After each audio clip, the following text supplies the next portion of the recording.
প্রিয় চাকরি প্রত্যাশীগণ, আসসালামু আলাইকুম। বহুল প্রতীক্ষার পর প্রধানমন্ত্রীর কার্যালয়ে স্পেশাল সিকিউরিটি ফোর্স বা এসএসএফ আবারও একটি বিশাল নিয়োগ বিজ্ঞপ্তি প্রকাশিত হয়েছে। এখানে আপনার বাংলাদেশের প্রত্যেকটি জেলা থেকে নারী এবং পুরুষ দুই প্রার্থীগণ অষ্টম এসএসসি ও এইচএসসি পাশে আবেদন করতে পারবেন। আবেদন শুরু কবে, শেষ কবে, কিভাবে আবেদনটি করতে হবে, আবেদন করতে কত টাকা লাগবে, কোন পদে আবেদন করতে কি কি যোগ্যতা লাগবে, আজকের ভিডিওতে একটু আলোচনা করবো। মূল ভিডিওটি শুরু করার আগে আপনাদের কাছে একটি রিকোয়েস্ট থাকবে, আপনারা যারা এখনো অ্যাম্বিশন জব পয়েন্ট ইউটিউব চ্যানেলটি সাবস্ক্রাইব করেননি তারা চ্যানেলটি সাবস্ক্রাইব করে পাশে থাকা বেল আইকনটি প্রেস করে রাখেন। এতে পরবর্তীতে যে কোনো চাকরির আপডেট আসার সাথে সাথে নোটিফিকেশনে জানতে পারবেন। গণপ্রজাতন্ত্রী বাংলাদেশ সরকার স্পেশাল সিকিউরিটি ফোর্স প্রধানমন্ত্রীর কার্যালয় সার্কুলারটি প্রকাশিত হয়েছে 10 জুন 2026 তারিখ। এই সার্কুলারটিতে বিভিন্ন ক্যাটাগরিতে লোক নিয়োগ হবে। তার মধ্যে পরিচ্ছন্নতা কর্মী পদে একজন লোক নিয়োগ হবে। এটি 20তম গ্রেডের একটি পদ। বেতন স্কেল 20,200 টাকা থেকে 20,010 টাকা। অষ্টম শ্রেণী পাশ হলে এখানে আবেদন করতে পারবে, তবে অভিজ্ঞতা সম্পন্ন প্রার্থীদেরকে অগ্রাধিকার প্রদান করা হবে। এরপর অফিস সহায়ক পদে সর্বমোট 5 জন লোক নিয়োগ করা হবে। এটি 20তম গ্রেডের পদ। কোন স্বীকৃত বোর্ড হতে মাধ্যমিক স্কুল সার্টিফিকেট সমমানের পরীক্ষা উত্তীর্ণ হতে হবে, তবে শারীরিক যোগ্যতা সম্পন্ন প্রার্থীদেরকে অগ্রাধিকার প্রদান করা হবে। এরপর মেসোয়েটার পদে 2 জন লোক নিয়োগ করা হবে। এটি 17তম গ্রেডের একটি পদ।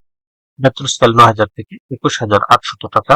কোন স্বীকৃত বোর্ড হইতে মাধ্যমিক স্কুল সার্টিফিকেট বা সমমানের পরীক্ষা উত্তীর্ণ হতে হবে এবং সেই সাথে ফুড অ্যান্ড বেভারেজ সার্ভিস সনদ প্রাপ্ত থাকতে হবে, তবে অভিজ্ঞতা সম্পন্ন প্রার্থীদেরকে অগ্রাধিকার প্রদান করা হবে।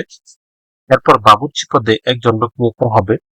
স্বীকৃত বোর্ড হইতে মাধ্যমিক স্কুল সার্টিফিকেট বা সমমানের পরীক্ষা উত্তীর্ণ হতে হবে, সেই সাথে বাবুর্চি পদে বাস্তব অভিজ্ঞতা থাকতে হবে। তাছাড়া ড্রাফটম্যান পদে সর্বমোট 2 জন লোক নিয়োগ করা হবে। এটি 14তম গ্রেডের পদ। বেতন স্কেল 10,200 টাকা থেকে 24,680 টাকা। কোন শিক্ষিত বোর্ড হইতে উচ্চ মাধ্যমিক সার্টিফিকেট বা সমমানের পরীক্ষা উত্তীর্ণ হতে হবে, অর্থাৎ এইচএসসি পাস থাকতে হবে।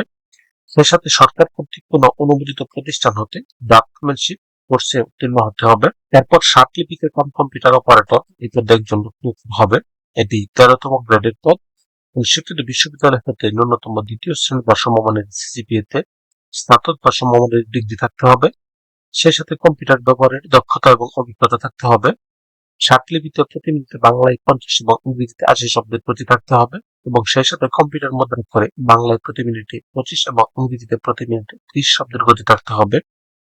এরপর উচ্চমান সহকারী পদে একজন লোক নিয়োগ হবে। এটি 13তম গ্রেডের একটি পদ। বেতন স্কেল 11,000 থেকে 26,590 টাকা। কোন স্বীকৃত বিশ্ববিদ্যালয় হতে ন্যূনতম দ্বিতীয় শ্রেণী বা সমমানের সিজিপিএতে স্নাতক বা সমমানের ডিগ্রি থাকতে হবে, সেই সাথে কম্পিউটার ব্যবহারের দক্ষতা এবং অভিজ্ঞতা থাকতে হবে এবং কম্পিউটার মুদ্রাক্ষর প্রতি মিনিটে বাংলায় 25 এবং ইংরেজিতে 30 শব্দের গতি থাকতে হবে। এই প্রত্যেকটি পদ আবেদন করার ক্ষেত্রে প্রার্থীর বয়স 1 জুন 2026 তারিখে সর্বনিম্ন 18 বছর এবং সর্বোচ্চ 32 বছরের মধ্যে থাকতে হবে, তবে বয়স প্রমাণের ক্ষেত্রে কোনো প্রকার এফিডেভিট গ্রহণযোগ্য হবে না। অনলাইনে আবেদন করার জন্য এখানে একটি লিঙ্ক দেওয়া আছে, ssf.teletalk.com.bd। এই লিঙ্কে প্রবেশ করে শুধুমাত্র অনলাইনে আবেদন ফর্ম পূরণ করে সাবমিট করতে হবে। আবেদন শুরু হবে 15 জুন 2026 তারিখ এবং আবেদনের শেষ সময় 5 জুলাই 2026 তারিখ।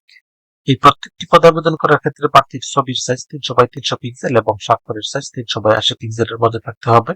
এখানে 1 থেকে 3 নং পদের জন্য আবেদন ফি নির্ধারণ করা হয়েছে 112 টাকা এবং 4 থেকে 7 নং পদের জন্য আবেদন ফি নির্ধারণ করা হয়েছে 56 টাকা, যা এখানে দেওয়া নিয়ম অনুসারে শুধুমাত্র টেলিটক সিমের মাধ্যমে আবেদন ফি পরিশোধ করতে হবে। তো ভিউয়ার্স, এরকম আরো নতুন নতুন সরকারি এবং বেসরকারি চাকরির আপডেট সার্কুলার পেতে চ্যানেলটি সাবস্ক্রাইব করে পাশেই থাকুন। সেই সাথে লাইক, কমেন্ট এবং শেয়ার দিয়ে রাখেন, যাতে পরবর্তীতে যে কোনো চাকরির আপডেট আসার সাথে সাথে নোটিফিকেশনে জানতে পারবেন।